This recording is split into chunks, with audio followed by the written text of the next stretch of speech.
Muy buenos días, comunidad Bignauta. Les saluda Thais Aguilar, productora y conductora de este programa Contravía, que emitimos todos los lunes a las 11 de la mañana por esta multiplataforma Voces por Media Calle.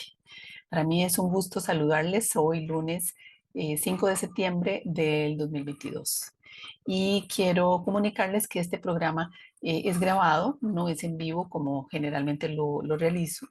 Sin embargo, ustedes pues pueden también dejar sus comentarios o sus preguntas en la sección de comentarios del Facebook, de nuestro Facebook, y yo pues con mucho gusto podría contestar más adelante o a lo largo de la semana pues alguna consulta que tengan. Y bueno, hoy lunes quiero contarles que el Museo de Arte y Diseño Contemporáneo de San José, ese que se ubica justo detrás en la parte de atrás, perdón, de lo que fue la Fábrica Nacional de Licores, donde está actualmente la sede del museo del Ministerio de Cultura. Este museo que se especializa en todo lo que es arte contemporáneo publicó este año 2 volúmenes muy interesantes sobre que recogen los mejores profesionales de la arquitectura contemporánea costarricense. Que lo que trata este libro procura visibilizar los aportes que ha habido a lo largo del siglo XX y del siglo XXI en la arquitectura costarricense y pues recoge la obra y las reseñas de grandes arquitectas y arquitectos costarricenses. Se llama Acercamientos a lo Tropical.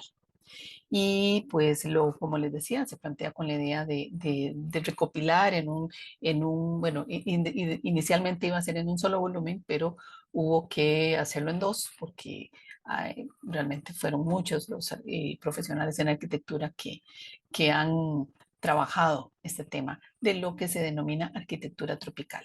Porque sí, en el país tenemos una rica herencia de arquitectura tropical que vamos a ir conociendo a través de la mirada de dos arquitectas, porque hay pocas arquitectas en estos volúmenes y por eso yo quise pues invitarlas a ellas a participar y creo que hay algunas más.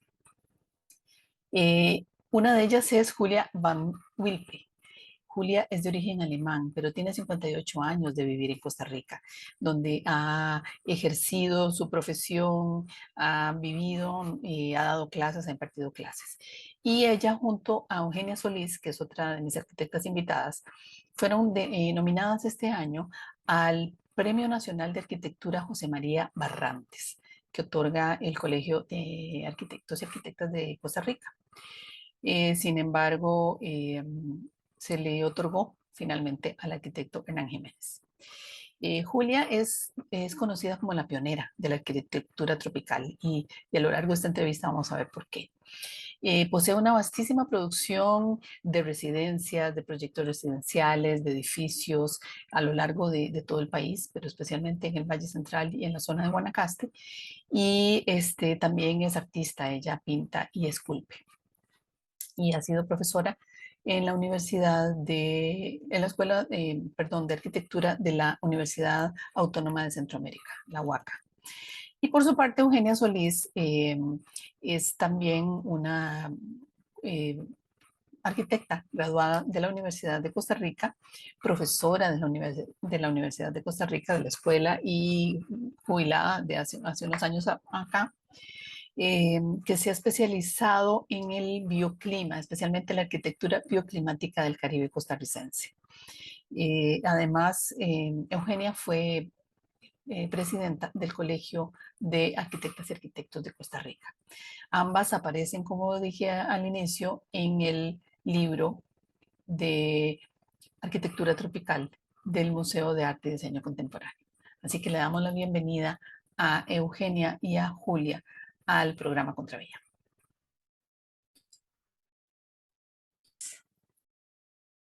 Listo. Muy bienvenidas, Julia y Eugenia. Bueno, gracias por esta bienvenida, aunque de lejos. Me alegro mucho poder participar en esta charla. Claro, claro, ¿no? Pues para mí es un honor que usted haya aceptado porque Julia nos acompaña desde Alemania, que está de vacaciones por su tierra natal, pero ella vive en Costa Rica, ¿verdad? ¿Usted sigue viviendo allá? Ah, sí, claro, en Costa Rica desde ya casi 60 años. Wow, sí, Wow, bueno, toda la vida. toda la Bueno, vida. Gracias Thais y Julia también por estar una excelente compañía, las dos, ¿verdad? una gran periodista como Thais y una gran Gracias. arquitecta como Julia. Las conozco hace muchos años y son parte de mi historia. ¿Verdad? Y muchísimas gracias por la invitación, Thais. Con mucho gusto, pues para eso estamos y para eso tengo este programa, para visibilizar a muchas de las mujeres que hacemos cosas maravillosas en el país y que a veces no se nos da la pelota que se necesita.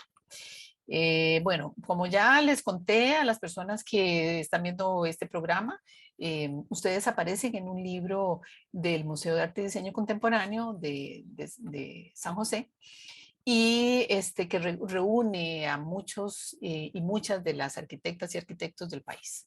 Y a mí me interesa hablar esta mañana de la arquitectura tropical, porque en realidad creo que es un tema del cual no se habla mucho o no lo tenemos muy claro, al menos hasta estas alturas del siglo XXI. Y a mí me gustaría comenzar preguntándoles qué es, a qué se denomina arquitectura tropical y cómo podemos identificar estos diseños arquitectónicos en el entorno, en el variado entorno de nuestro país, porque en realidad es variado. Julia, ¿quiere comienza Bueno, usted? Como pionera. bueno, yo creo que tenemos que empezar a definir el trópico. El trópico es una zona que rodea todo el globo alrededor del Ecuador y está definido por unas líneas térmicas que definen como una temperatura promedio de 20 centígrados. Abarca como el 40% de la Tierra, es la zona más caliente del mundo y ahí vive la mayor parte de la población. Costa Rica, Centroamérica, todo también forma parte de esta zona. Al mismo tiempo es la zona de más miseria, de más pobreza, de más tragedias climáticas. Es una zona muy complicada para vivir. ¿Y por qué razón? Por las altas temperaturas. Con las altas temperaturas las personas expuestas a estas no podemos funcionar bien, no podemos trabajar bien ni pensar bien y no desarrollarnos como quisiéramos, como pudiéramos desarrollar. Por eso me parece sumamente importante subrayar este punto, aunque Claro. Costa Rica está como aunque está geográficamente en esta zona, está bendecida porque tiene zonas climáticas muy diferentes. Ahí tenemos la meseta central, el valle central, con un clima súper agradable y después las montañas y no sufrimos de este fenómeno. Claro, sin embargo, también están las zonas costeras y demás que son un Sí. poquito más calientes y más húmedas, Sí. pero bueno, la arquitectura tropical lo que se refiere es a cómo los seres humanos que han vivido en estas diferentes áreas de nuestro país, en este caso, han diseñado casas, especialmente, ¿verdad? Espacios físicos donde aprovechar estas diferencias de tiempo tan particulares que tenemos. Sí, yo ahí agregaría un tema. Sí, me parece que el concepto que acaba de plantear Julia es correcto, es excelente, es el punto de partida. Los trópicos, como dice Julia, es la franja que está en torno al Ecuador, efectivamente, y son las zonas más cálidas y húmedas, ¿verdad? Yo le agregaría el concepto húmedo también, Claro. porque vamos a ver, una de las variables que poco a poco fuimos nosotros introduciendo en la Universidad de Costa Rica cuando comenzamos a estudiar la parte de arquitectura tropical, es que en los trópicos también tenemos climas fríos o climas menos calientes, para decirlo de alguna manera. Sí, sí. Y eso se debe precisamente a los pisos altitudinales, ¿verdad? Entonces, efectivamente, en la meseta central nuestra, es una meseta donde las temperaturas oscilan entre los 18 y los 24 grados. A diferencia de las zonas más basales, como las costas o las llanuras, que oscilan entre los 20 grados, 21 grados hasta los 30 grados y algunas más. Ah, claro. Entonces, nosotros fuimos definiendo el trópico basados en las zonas de vida de Leslie Holdridge, y también, obviamente, con otras clasificaciones climáticas, pero basados en que efectivamente, basados en el tipo de vegetación, lo que son los bosques tropicales, en este caso, y que se ubican dependiendo de los pisos altitudinales, es decir, el basal esa es aquella parte de la tierra o del el continente que está a nivel del mar. Y ahí vamos subiendo premontano, montano, montano bajo, montano alto y luego los subalpinos, que serían las montañas que están más allá de los 3.000 metros sobre el nivel del mar. Que Costa Rica tiene prácticamente son las cimas de los volcanes y punto, ¿verdad? Y el Chirripó. Sí. Digamos, El Chirripó y el Cerro de la Muerte. Y el Cerro de la Muerte. Y eso nos dio a nosotros una arquitectura variada que se fue desarrollando en cada una de estas zonas de vida, efectivamente. ¿Y por qué es importante, digamos, visibilizar eso? Porque de repente, pues una se encuentra los mismos estilos de casas, tanto para la zona alta como para la zona muy baja.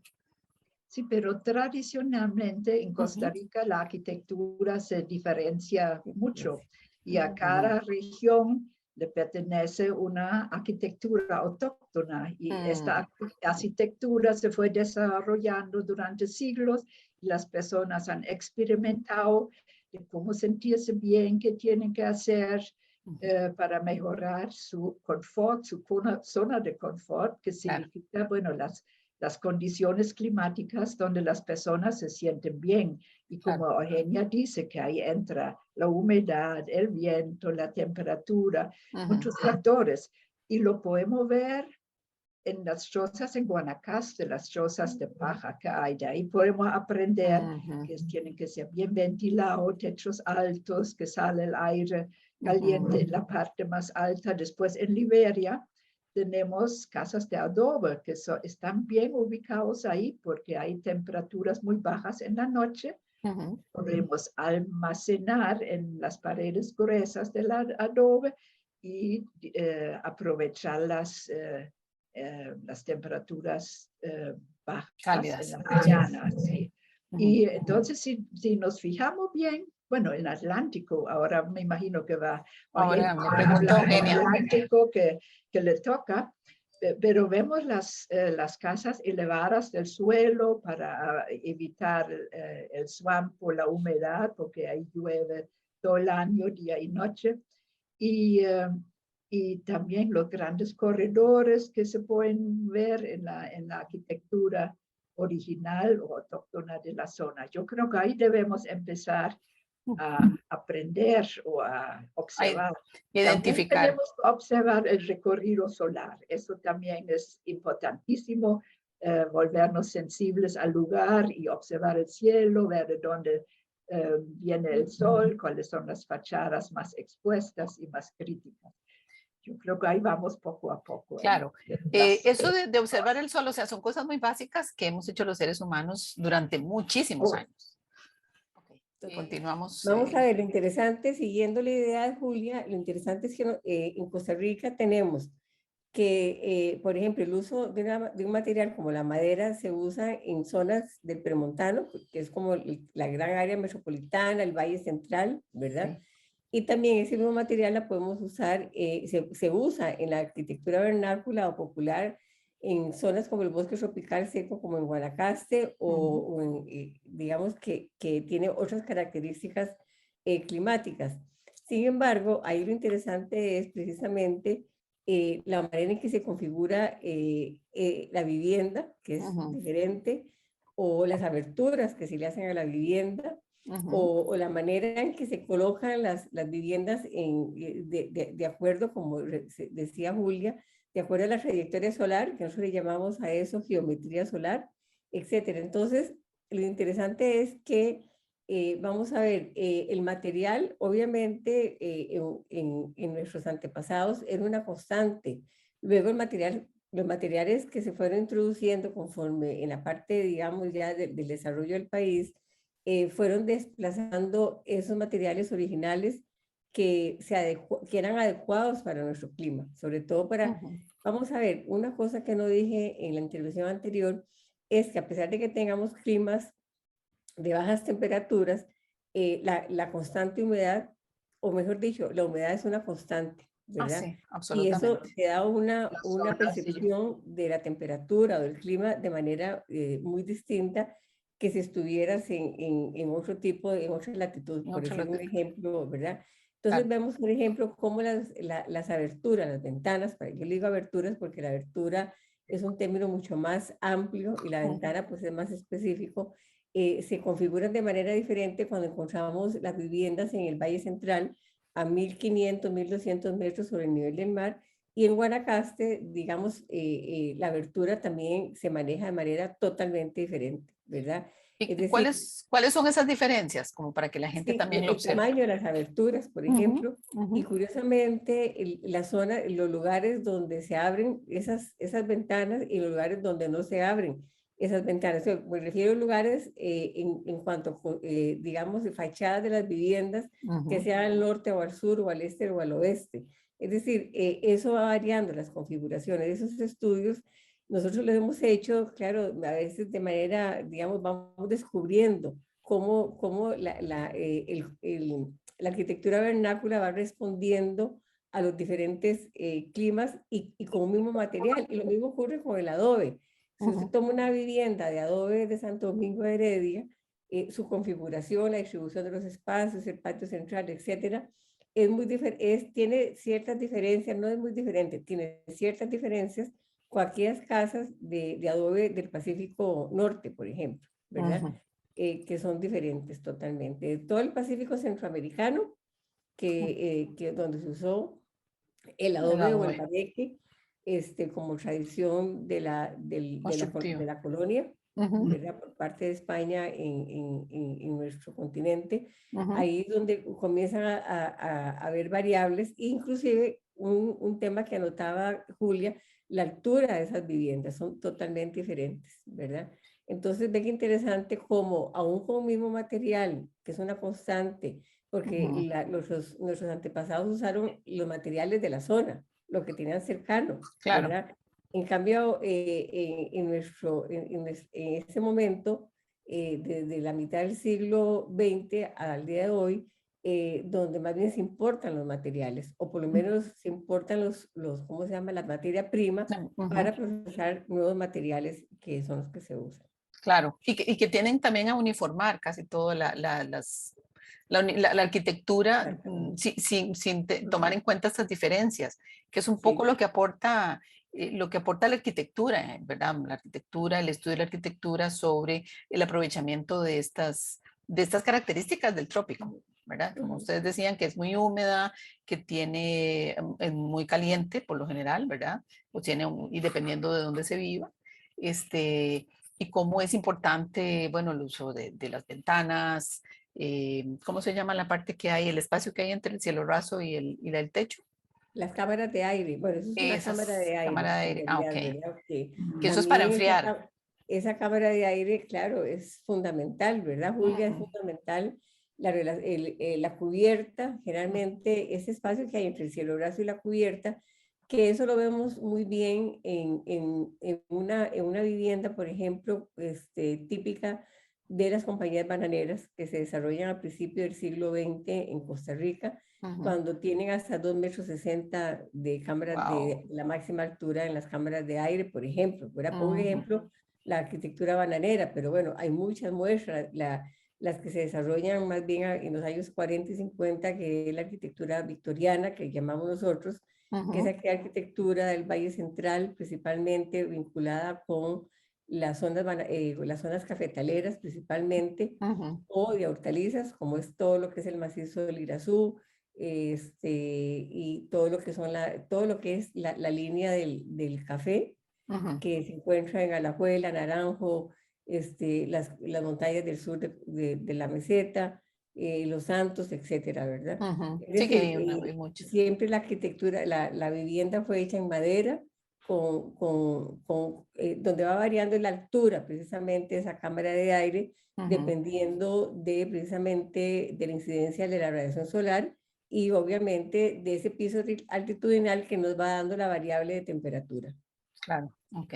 También es asombroso en Costa Rica la cantidad de microclima que encontramos. Si viajamos unos 100 kilómetros, 50 kilómetros, ya encontramos zonas muy diferentes a Sí. las grandes zonas climáticas que tenemos, por ejemplo, en el Atlántico, es la zona tropical cálido húmeda, ¿verdad? Ujú, ujú. Luego, Guanacaste es la zona de sabana donde hay dos estaciones muy definidas, que en el Atlántico no hay No están. solo un mes que llueve menos o otro un poco menos. Ujú. Y luego la zona central que Eugenia describe, y muy variada. Usted viaja a alguna zona y la topografía y la flora y fauna son diferentes. Eso Ujú. hace de Costa Rica un país muy, muy especial. Claro. Pero regresando a la arquitectura, hoy día creo que, no hoy día, siempre hemos vivido con las miras hacia Europa, Estados Unidos. Nosotros los arquitectos siempre queremos estar al día con las modas de la arquitectura. Las grandes Generalmente tendencias. el progreso viene de otros lados y nosotros los arquitectos involuntariamente bueno, no quiero decir imitamos, pero Se sí inspiran. introducimos moras, y eso yo Ujú. creo que hay que evitarlo, hay que mantenerse fiel en una búsqueda regional, de una arquitectura regional. Yo creo que esa es la gran meta, que tenemos poner en el primer lugar esta búsqueda, que es el lugar Costa Rica y ahora, con todas sus condiciones climáticas, culturales, sociales. Aquí tenemos que trabajar, observar y tratar. Es no solo un problema de diseño arquitectónico, también es un problema socioeconómico, Sí. para que si le damos a las personas un lugar para descansar en la noche, para trabajar bien en el día con condiciones adecuadas, entonces la sociedad avanza, la gente puede producir y la comunidad o la sociedad avanza. Si no tenemos esta sensibilidad, entonces ya bueno, caemos o volvemos a caer en la pobreza y la Claro. falta de educación. Y Sí. eso sí, yo creo que es la meta muy, muy, muy, muy importante, muy grande. Claro. Que, a ver, yo recuerdo un poco inspirada, sobre todo en lo que he conocido a través de amigas y amigos arquitectos del país y de todo lo que aprendí de Eugenia y de muchas otras personas que conozco en ese sentido. Cuando compré mi último apartamento en San José, que es en un sitio muy caliente, recuerdo que, bueno, porque todo el mundo casi siempre lo que quiere es vista al atardecer, ¿verdad? Y el atardecer en nuestro país tarda mucho, es hiper caliente y bueno, ¿verdad? Yo ahí no, esa parte no la voy a escoger. Más bien lo que hice fue al contrario, ¿verdad? Privilegiar, bueno, es con vista al sur, por cierto. Me hubiera gustado más al norte, pero bueno, no importa, tengo unas montañas bellísimas al sur.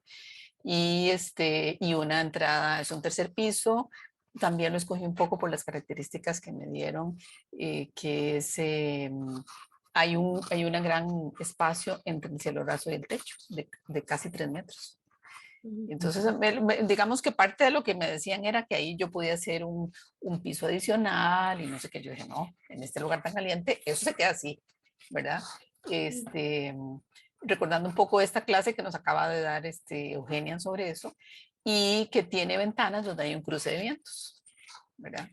Entonces, ¿eso qué permite? Que que no haya muchos moscos, que esté constantemente el viento, además la entrada del viento es del este, entonces es un viento bastante fresco y eso permite mantener el piso, el apartamento bastante fresco sin necesidad de estar usando calefacción ni cosas de ese estilo que lo que hacen es encarecer la vida. Más importante, claro, en el Atlántico, en el Pacífico, pero Ujú. también en el Valle Central. Y muy, muy importante lo que usted menciona, la correcta orientación del edificio y Sí, las aperturas con respecto al recorrido solar.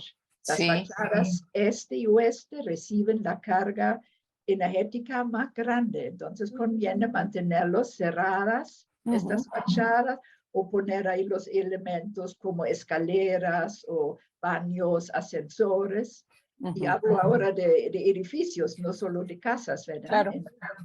Porque nuestra meta es ahorrar energía, como usted dice, Ujú, que estamos en una época de conciencia. ujú, Entonces podemos abrir la fachada norte, donde el asolamiento es menor, aunque tenemos el sol 4 meses en fachada norte, y ujú. abrimos la fachada sur y la protegemos con balcones o terrazas, grandes aleros. Los aleros también son elementos sumamente importantes por el exceso de lluvia que Sí. vivimos. Y yo creo que con solo estos métodos tan fáciles de aplicar, podemos lograr una arquitectura tropical, regional, autóctona para Costa Claro, Rica. claro. No, incluso hasta se puede aplicar en todo tipo de viviendas, aunque sean muy, muy humildes, muy básicas, ¿verdad? Porque una vez, bueno, muchos de los edificios y las torres de edificios que están pululando por San José, que son prácticamente un cubo, donde no hay aleros, y de De yo, vidrio.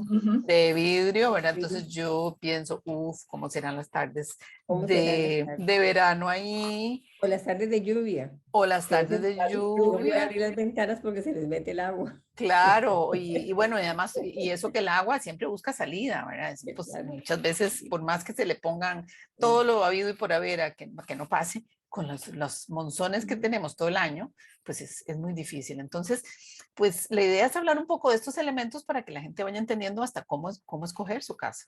Porque Sí, yo, después de ver muchos edificios de apartamentos, yo dije, porque tiene esto y esto y esto que aprendí de los que saben.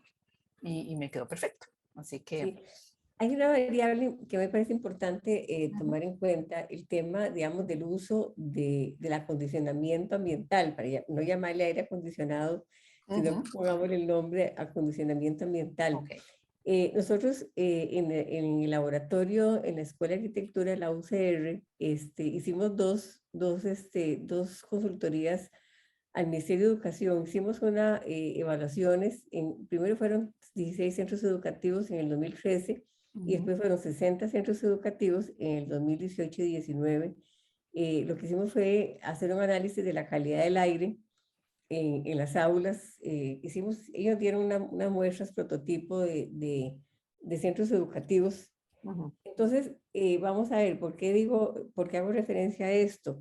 Muy Porque tiene importante. mucho que ver con dos cosas. Uno, con la eficiencia energética, el tema del ahorro energético, el costo de la energía, que en caso de Costa Rica, gracias infinitas a nuestros pioneros, Sí. esa base de hidroeléctrica y es una energía limpia y barata, para decirlo de alguna manera, Sí. y no a base de combustible fósil. Ujú, Y la otra es, digamos, sobre un tema que tocó Julia ahorita, sobre el tema del confort, ¿verdad? Y ujú. el confort tiene que ver, o el bienestar, así también se le llama, tiene que ver mucho con el rendimiento de los usuarios en sus actividades diarias, ya sea que sea una oficina, ya sea que sea un centro escolar o ya sea que sea una vivienda, ¿verdad? Porque acuérdense de aquel término de los edificios enfermos, ¿verdad? Es precisamente ese edificio donde no hay una adecuada ventilación, Ventilación. ¿verdad? Y hay ¿cómo se llama? Una concentración de CO2 por la falta Sí. de una ventilación adecuada, porque la Ujú, ventilación son dos cosas. Una de la ventilación cruzada, que es para que el usuario se sienta, digamos, con bienestar, ujú. que entre la ráfaga de viento y le enfría parte de su cuerpo, y la otra es ¿cómo se llama? El cambio constante del aire interno, del aire interior de las edificaciones, que eso tiene que ver mucho, más que todo, ahí es donde viene el tema del edificio enfermo, por el aumento del CO2, ¿verdad? Y ahí es donde comienza todo el problema de rendimiento de los usuarios. Precisamente en esta pandemia que nos ha tocado vivir, que no ha pasado todavía, no. el tema, precisamente la OMS saca varios artículos y varias normativas que tienen que ver con la calidad del aire, ¿verdad? Y es precisamente eso cuando uno entra a un lugar en donde es encerrado, donde no hay el cambio de aire constante, donde hay concentración de personas, donde tenemos que quitarnos la mascarilla para poder ingerir alimentos, por ejemplo, etcétera. Ahí es donde comienzan los grandes contagios masivos, ¿verdad? Entonces, eso es un tema que es fundamental en los climas cálidos y húmedos como los nuestros. Claro. Aunque sean, ya les dije, más bajas temperaturas, pero siempre son húmedos, ¿verdad? Y resulta que uno de los hallazgos que nosotros hacemos es que Costa Rica tiene climas que tienen altas temperaturas y alta humedad. Pongo dos ejemplos rápidos. Uno es, por decir un ejemplo, ¿cómo se llama? Bebedero de Cañas. Y el otro era, por ejemplo, digamos, Buenos Aires de Punta Arenas. En ambos teníamos humedades de casi 100%, del 80 al 100% de humedad, y temperaturas de 35 para arriba, 35, 36, 37. Aquello era una Entonces, olla a vapor. ¿usted se imagina a los niños en esas aulas recibiendo clases, o los jóvenes? Y imposible, el rendimiento no puede ser igual que estar en un recinto de 22 grados, 24 grados, definitivamente. Claro. Entonces, nosotros llegamos a la conclusión de que el problema, no, es decir, que no satanicemos el aire acondicionado, ¿verdad? Pero hay que usarlo, el recurso hay que usarlo debidamente, como un recurso de limpieza del aire, o de darle para que el usuario esté con bienestar y con confort. Entonces, ahí es donde comenzamos la gran discusión sobre cómo usar un aire acondicionado, ¿verdad? No un split que se pone en un recinto donde la gente de las 7 de la mañana lo pone a todo full, como decimos nosotros, durante todo el día, gastando energía, ¿verdad? Sino, más bien, ahí es donde comienza la investigación, el estudio, a definir cuáles son las horas críticas y los días críticos y los meses críticos, ¿verdad? Porque nosotros tenemos, aunque tengamos una temperatura muy estable, pero tenemos leves cambios por las dos temporadas que tenemos, la seca y la lluviosa. Entonces, eso es un recurso que no hay que dejar de lado para aquellos recintos donde efectivamente hay concentración de personas. Claro. Pero eso no significa que vamos a olvidarnos de las aberturas para una adecuada ventilación y renovación del aire, ni olvidarnos de las características del recinto, como anotaba ahora Julia, de altura, qué sé yo, las alturas ¿verdad? No los 2,50 metros, sino un poco más allá, cuando aquellos climas son un poco más cálidos y más húmedos que otros, etc. Claro, es decir,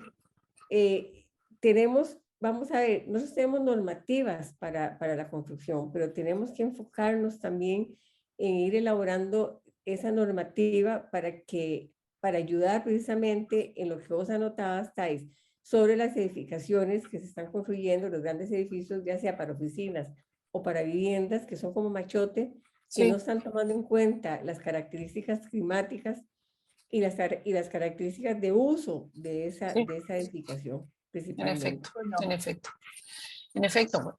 Yo sigo pensando que antes de pensar en un sistema de aire acondicionado, primero pensar en el abanico. El abanico tradicional nos ayuda muchísimo. Yo he trabajado y vivido mucho en Guanacaste, y todas las casas y las edificaciones que he construido ahí, he logrado construirlos de tal manera que no se ocupa el aire acondicionado. Pero sí, el abanico sí, porque hay épocas que que está el ambiente saturado de humedad, el calor es abrumador y uno no sabe qué hacer, pero uno prende el abanico, en este momento empieza a moverse el aire, y funciona el enfriamiento fisiológico en la piel, como dice Eugenia, y lo podemos lograr. Claro, si se trata de un edificio de oficinas, un hospital, un laboratorio, ahí no, ¿verdad? Imposible, se vuelan los papeles y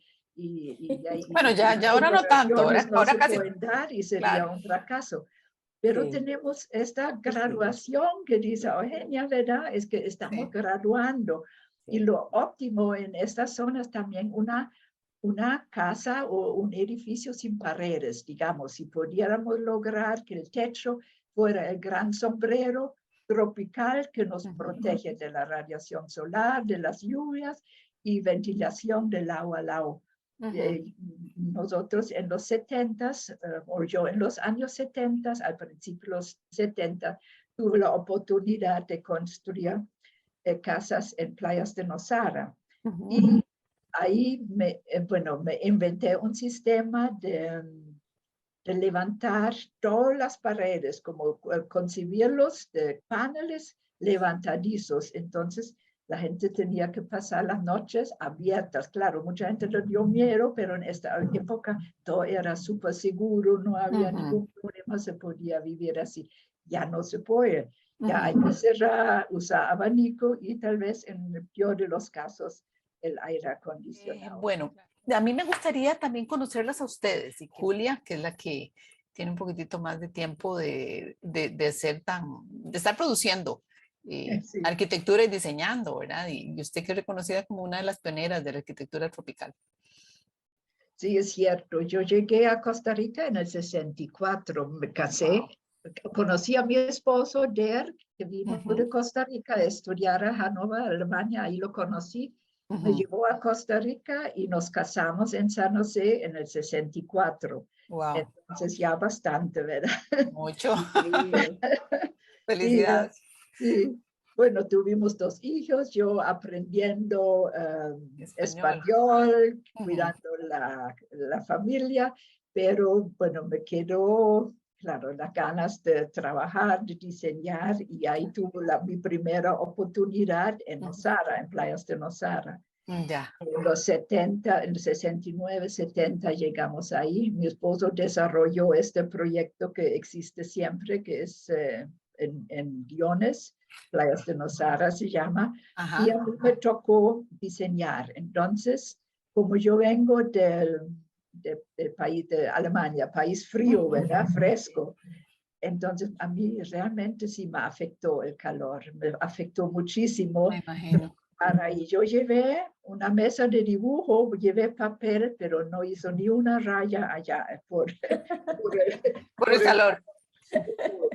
Y entonces pensé, no puedo seguir así. Entonces me especialicé justamente en el diseño tropical, lo básico, ¿verdad? Que es analizar el clima, las condiciones climáticas, y me especialicé, volví a Alemania y me especialicé en este tema. Y en Alemania había muchos expertos en esto que habían trabajado en Asia, en África. Entonces, bueno, un poco absurdo especializarse aquí, pero sí se pudo. Entonces aprendí paso a paso qué hacer, analizar el clima, las condiciones, elaborar el diagrama bioclimático, a ver qué se podía lograr para mejorar las condiciones con métodos naturales siempre, ¿verdad?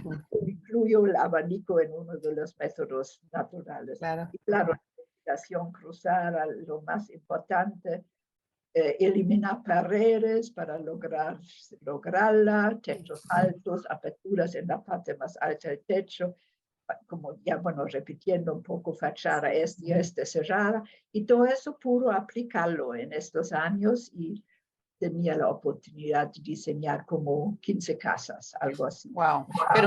Pero no solo en Nosara, o sea, no solo en la playa. Eso fue en Nosara. Esa fue la primera, sí. Sí, de 70 a 73. Después nos volvimos a vivir a la meseta central. Primero estábamos en Grecia, luego Alajuela, Escazú y aterrizamos en Santa Ana. Entonces aquí, bueno, tenía mi propia oficina. Yo creo que fui la primera mujer en abrir oficina. Wow. Y yo sentí, nunca sentí, yo me sentí como bienvenida o apoyada. Yo no sentí como rechazo al hecho de ser mujer. Pues, es algo que realmente me asombró, porque Costa Rica es un país muy machista, ¿verdad? Supuestamente, pero hay muchas mujeres profesionales. En la asamblea hay como un 50% mujeres, muchas abogadas y muchas arquitectas hoy día también. Sí. Yo fui la séptima en Coperame y ahora yo creo que hay como 2000 y muchas muy valientes y trabajan y hacen obras, como Eugenia, que pudo estar en el INU, influenciar en mucho sentido, muy importante en la planificación, en el desarrollo y en la vivienda de interés social. Eso sí me parece en realidad maravilloso. Aquí en Alemania no es tan fácil, es mucho más complicado El ejercicio liberal de la arquitectura. Casi no hay, bueno, ahorita sí hay más, pero en todas las décadas pasadas casi no hubo mujeres que abrían oficina. Qué interesante. Más la competencia de los hombres.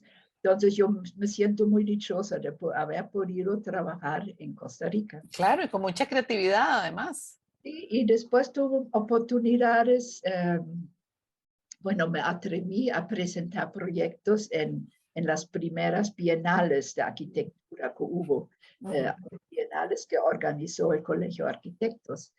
Y ahí tuvo suerte con un proyecto muy grande en Playa Grande que se llama Intentos de una planificación ecológica, que fue algo novedoso en esta época, porque yo traté de bajar en esta zona tan delicada que es Playa Grande con sus tortugas, el estero y el mar, bueno, hacer todo lo posible por diseñar un desarrollo turístico de muy, muy bajo impacto, de una cobertura nada más del 10% y muy poca altura, como un reglamento para zonificaciones. Y este proyecto ganó un premio aquí en la primera bienal y luego lo llevé a Quito, a una bienal panamericana, y también tuvo oportunidad este proyecto de ganar un premio.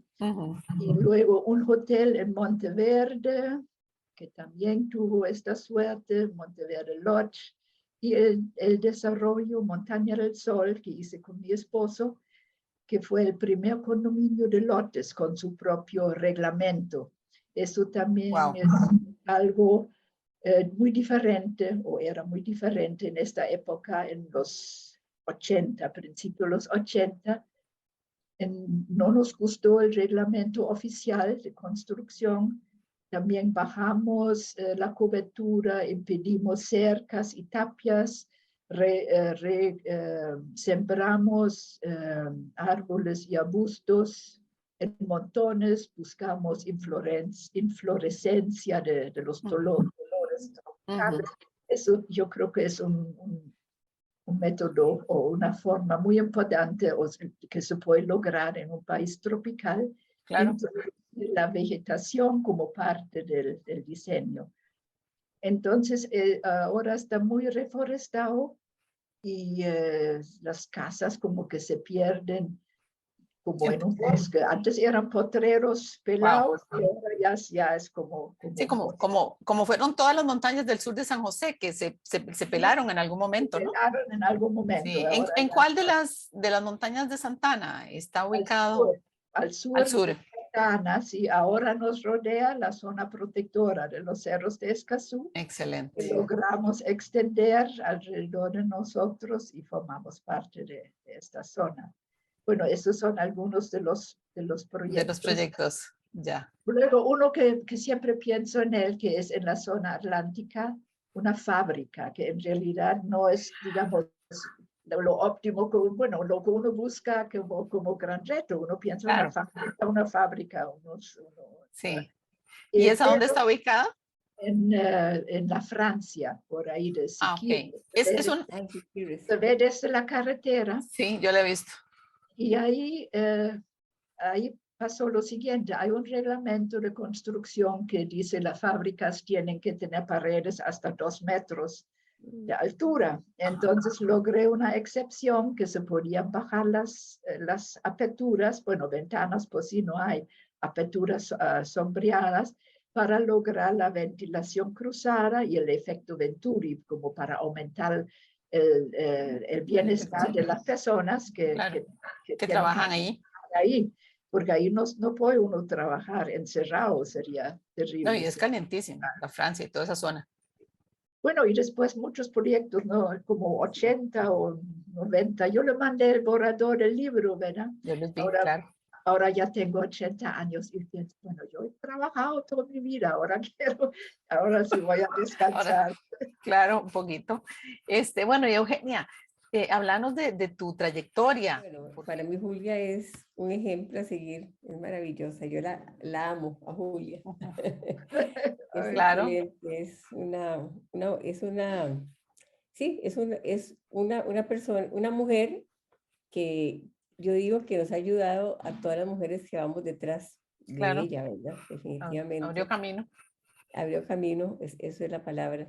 Sí, vamos a ver, yo entré a la Escuela de Arquitectura en 1971, a la Escuela de Arquitectura de la Universidad de Costa Rica. Ujú. En los años 70 era muy poco lo que se conversaba sobre el tema ambiente y el tema del ecológico, que era el término de los años 70.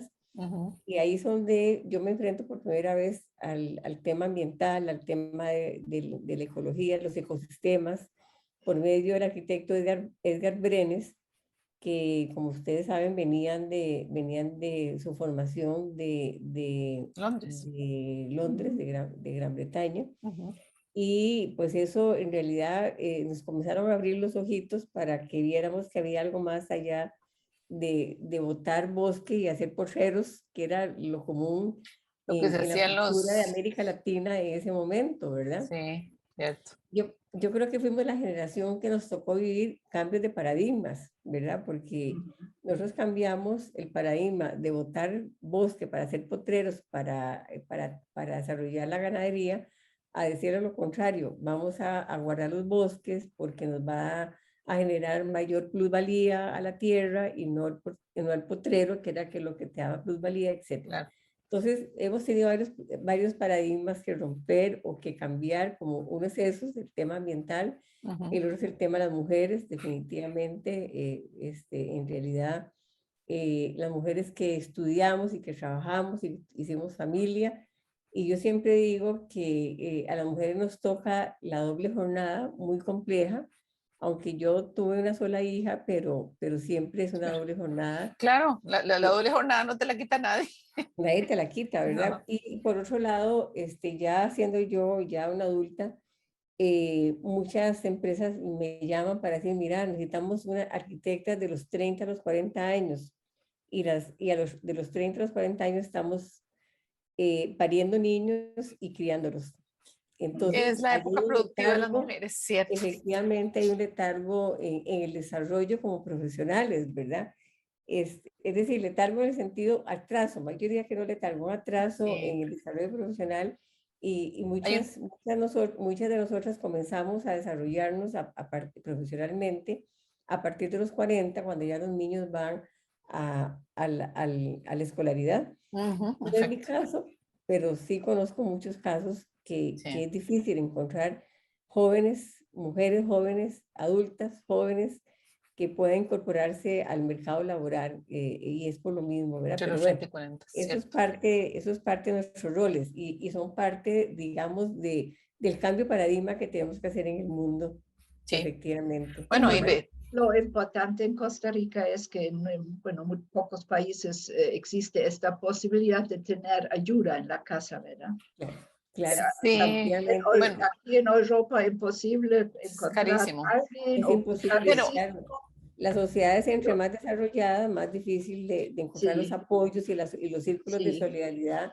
sí, Pero, sin embargo, bueno, de ahí tan importante los cuidados, ¿verdad? Todo el sistema de sí, cuidados y de Sí, sí, apoyo, de ese apoyo logístico que sí, demandamos las mujeres, bueno, y todas las sí, personas trabajadoras, porque prácticamente ahora es muy difícil que una pareja o dos personas que convivan y que quieran desarrollarse, no, o sea, prácticamente tienen que trabajar las dos para poder los tener dos lo para, mínimo, sí, claro, lo mismo, ¿verdad? Lo exactamente, mínimo. sí. Bueno, entonces, continúo, entonces, en realidad, digamos, luego empiezo a trabajar en la Universidad de Costa Rica como profesora, Ujú, pasé 40 años en la Escuela de Arquitectura, luego hago la maestría en Arquitectura Tropical del 2003 al 2005, con tres muy buenos maestros, con Edgar Brenes, Víctor Cañas y Berna Jiménez. Y luego, a los 2 años, asumo de nuevo la coordinación de los talleres de diseño de arquitectura tropical, que son unas opciones de salida que tiene la Escuela de Arquitectura cuando los últimos 2 talleres para ya salir egresado como arquitecto. Y ujú. también asumo la maestría en arquitectura tropical. Y es cuando junto con el arquitecto José Eli Porras Salazar, que formamos el Laboratorio de Arquitectura Tropical, que es Ujú. un laboratorio muy grande, muy bueno, con heliodones. Ya tenemos hay un heliodón manual y uno que es digital. ¿Y eso Eh, para qué es? Porque vos sí lo sabes, pero bueno, nosotros no. sí, bueno, digamos, los heliodones son precisamente para que en este caso el estudiante o el profesional haga una maqueta, Ujú. ¿verdad? Un modelo del proyecto que está Modelo a desarrollando escala. a la escala, unos 100, unos 50, dependiendo, y se coloca en una plataforma y lo que hace el heliodón es la simulación de la trayectoria solar del Ujú, este hacia el oeste por el sur, ¿verdad? Toda esa trayectoria. Y entonces los estudiantes van viendo la proyección de sombras con los dispositivos, etcétera, si las aberturas son acertadas y no precisamente lo que comentaba Julia, este oeste, que son las más complejas, norte y ujú. sur, hay que cuidar en algunos momentos del día y en algunos momentos del Del año, año. dependiendo del solsticio, etcétera. Y entonces, eso, digamos, es fundamental, ¿verdad? Los que son Ujú, los heliodones en la formación académica. ujú, Para profesionales, los software son una maravilla, nada más usamos software. Hay varios software en oferta del mundo de la digitalización. ujú, Y entonces nosotros también los usamos. Y luego los túneles de viento, que tenemos dos. Uno que es para la investigación totalmente, digamos, para trabajar tipos de mecánica de fluidos más que todo. Y ajá. el otro es mucho más para la academia, también para la docencia, que es un túnel más grande donde los estudiantes montan la maqueta y con un humo, que es el humo que se usa en las discotecas, y con los extractores de aire Ujú. funciona. Entonces los estudiantes ven cómo, cómo ¿Cómo se circula el comporta aire, ese humo, digamos, el cómo aire? se comporta el aire como un fluido dentro de su proyecto. Y es Ujú, muy interesante porque todo lo que es la teoría que uno lee o que estudia con ellos lo ven o se in situ, muestra en un equipo de simulación, como es un claro. túnel de viento. Ujú, Además, pues tenemos una cantidad de equipos grandísimas de medición de los elementos climáticos, de temperatura media radiante, temperatura del aire, qué sé yo. Hay muchísimos equipos, entonces eso es lo que se pretendía o se pretende con el laboratorio, es que sea la base, una base técnica, científica, para que los estudiantes puedan, digamos, ir tomando conciencia de la importancia del clima ujú. en la arquitectura, ¿verdad? Entonces, bueno, me tocó a mí toda esa trayectoria, miles de generaciones pasaron por mí como académica y muy buenos resultados desde mi punto de vista. Luego, paralelamente, siempre tuve mi oficina de diseño, ¿verdad? Siempre construyendo, sobre todo vivienda, Ujú. casas de habitación, que fue lo que más, digamos, lo que más un arquitecto en Costa Rica tenemos, Oportunidad. pues, oportunidades exactamente. Ujú, Y cada vez mejorando más esas viviendas, como decía también Julia, dada mis conocimientos y la experiencia de lo claro, que íbamos, los hallazgos que íbamos teniendo, porque el laboratorio nos permitió tener muchísimos hallazgos. De claro. hecho, digamos, la Escuela de Arquitectura en esos momentos tiene 2 doctorados en el tema nuestro, uno con un postdoctorado en calidad del aire, que es José Ari Porras. Ujú, Tenemos una persona con maestría que está dedicada también al tema con especialización más que todo en iluminación, ujú. etcétera. Es decir, nos fuimos, todos estoy contando que fueron del 2009 al día de De hoy. hoy. Entonces, hay ya una producción de profesionales que se están dedicando a la docencia y a la enseñanza, digamos, de la especialidad. Ujú, Y eso es importantísimo, ¿verdad? Para el claro, desarrollo de Costa Rica. Los productos tal vez lo vamos a ver en mm, algunos años, no es tan inmediato, ¿verdad? La claro, Escuela de Agricultura es muy nueva, tiene 50 años, y en 50 años, aunque ya hay una producción, pero falta todavía ver, digamos, una evolución en el tema. Entonces, claro. en el caso mío, sí tengo producción de arquitectura, a Ujú, veces publicada. Desgraciadamente en Costa Rica carecemos de un medio, ¿verdad, Julia? Que publique, que ujú. publique la producción arquitectónica valiosa, con Sí, hallazgos, ¿verdad? Porque producción arquitectónica hay mucha, pero hay sí. producción arquitectónica valiosa, ¿verdad? Ujú. No digo que sea la mía, pero sí hay mucha Hay más, mucha, claro. Más hay de lo que bastante muy creemos. buena, Sí, exactamente. Entonces cuesta mucho, digamos, esa divulgación, pero la divulgación es para aprender, para sí. que se aprenda, para ir haciendo escuela. En escuela me refiero Ujú, la trayectoria histórica que tiene una sociedad sobre un determinado tema, por ejemplo, el arte o la arquitectura ujú. o qué sé yo, ¿verdad? O la Entonces, economía. en ese sentido, este libro del Museo de Arte y Diseño Contemporáneo viene a ser un aporte muy Sí. importante. Entonces, Sí, a eso iba. Bueno, y nada más quería terminar sí, con eso y luego claro, terminar con mi presencia en el Limbo. Bueno, fui claro. directiva del Limbo de 2014 en la administración Solís Rivera y terminé en el 22 porque los directivos se nombran por 8 años. Es muy valioso participar en la parte pública, en el Estado. Ujú, Uno se da cuenta de muchas cosas que realmente si no está en el Estado no se da cuenta y trata de mejorar todos esos procesos y toda esa normativa, que en el caso, porque las juntas directivas son órganos políticos, ¿verdad? De mejorar en la medida de lo posible el tema del ordenamiento territorial, que tiene mucho que ver con la parte ambiental, ¿verdad, Julia? Es ujú. fundamental, ¿verdad? Y bueno, Costa Rica apostó desde los años 70 a cambiar también ese paradigma en la parte ambiental y hoy estamos en el mundo, la presencia del mundo de Costa Rica es muy importante porque es un país que a pesar de todo y a pesar de los problemas que seguimos teniendo, porque nadie es perfecto Claro. y la parte mental cuesta muchísimo, digamos,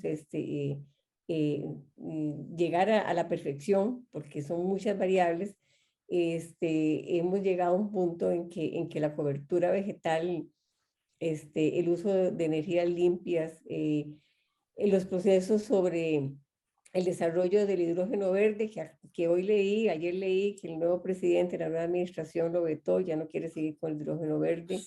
Pero en fin, son avances importantes que el país como sociedad lo ha hecho Ujú, y que en algunos momentos pues habrá retrocesos, pero de nuevo regresamos y seguimos avanzando.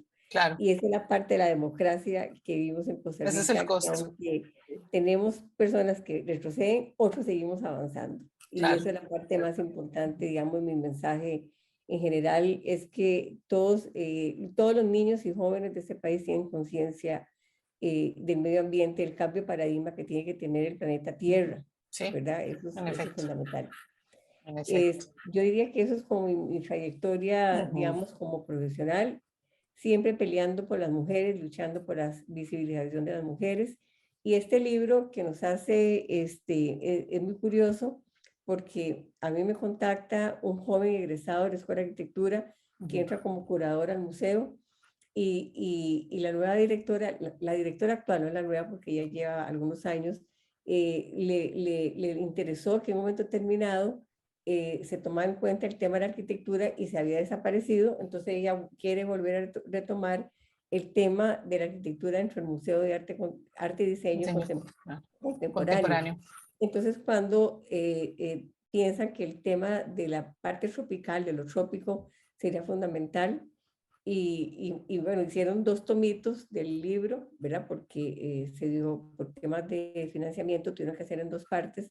Y en una primera parte están los maestros, y entre está Julia, y en la segunda parte estamos los discípulos. Qué Y en el interesante. caso mío personal, se toma la parte de la academia, porque en realidad, pues yo he sido de las que fomentó y desarrolló el tema, digamos, en la academia, ¿verdad? Claro, Y en el caso de Julia, yo creo que porque Julia tiene una producción, fue la pionera, sí.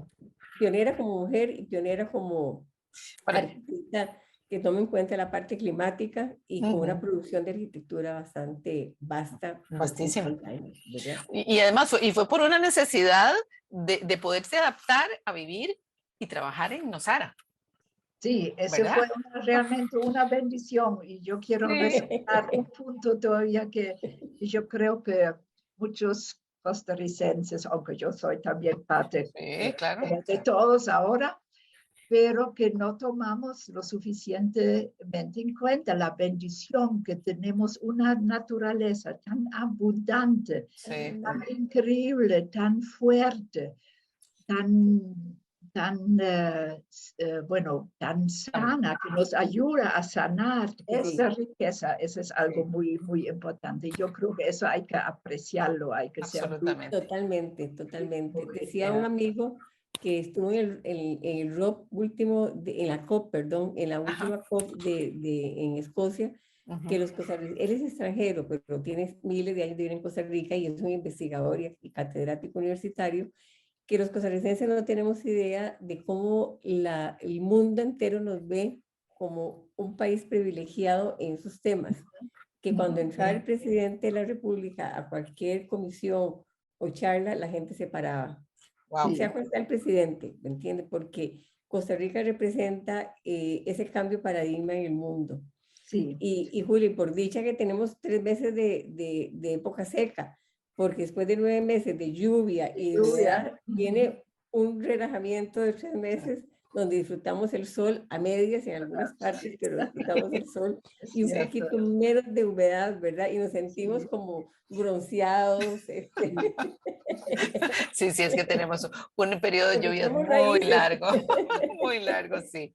Sí, sí, no, y deberíamos dejar de ser tan bajapisos, ¿verdad? Que lo somos, tan criticones, Sí, de estar criticando las acciones afuera, de estarnos quejando del país que tenemos, porque sí. realmente es no, un privilegio. y es un paraíso a Es un nivel paraíso. mundial con respecto Sí. a los cambios climáticos y los Sí. cambios drásticos que hay ahorita, las catástrofes. Sí, yo les agradezco muchísimo su participación hoy en Contravía y les deseo muchos éxitos y que sigan igual de productivas y de vitales. Bueno, muchas Que gracias de tomarme en cuenta, estoy feliz. Casi no quería porque yo quiero ahora nada más descansar. no, lo Pero tienen más eso, que merecido. pero eso sí siempre, bueno, es algo muy lindo. Claro, De las claro. amigas de hace no sé cuántos años, Eugenia, que participamos en el colegio, en Sí, comisiones y cosas, hicimos juntas. excelente, Muy bonito. excelente. Y Muchas gracias de nuevo. conocerla a usted también, un gran honor. Gracias, muchas gracias. Gracias, Thais, por todo. Muchísimas gracias por invitarme y por invitarnos. Julia, muchísimas gracias. Me encantó. Siempre es un honor compartir con Julia esos espacios realmente. No lo dudo. Rápidamente para decirles que en un próximo libro, el Colegio de Arquitectos, vamos, Julia y yo de nuevo, se seleccionaron 8 arquitectas representando diferentes sectores. Y eso es un proceso de visibilización de las mujeres arquitectas Me que parece. está llevando a cabo el Colegio de Arquitectos de Costa Rica y yo realmente muy agradecida realmente Claro. porque es un antes y un después, ¿verdad? Bueno, Y bien. gracias a Y ustedes después que de lo que realmente... es, después de lo que sabemos de lo que pasa en Alemania, pues entonces vamos a contactar con el colegio y a dar a conocer eso de visibilizar más a nuestras arquitectas. Y ese es Excelente, muchísimas importantísimo. gracias. Muchas Bueno, gracias y muchas muchas gracias gracias. a las personas Hasta que nos luego. acompañaron este lunes y les espero dentro de 8 días en Contravía. Que tengan una muy bonita semana. Muchas gracias. Gracias, igual.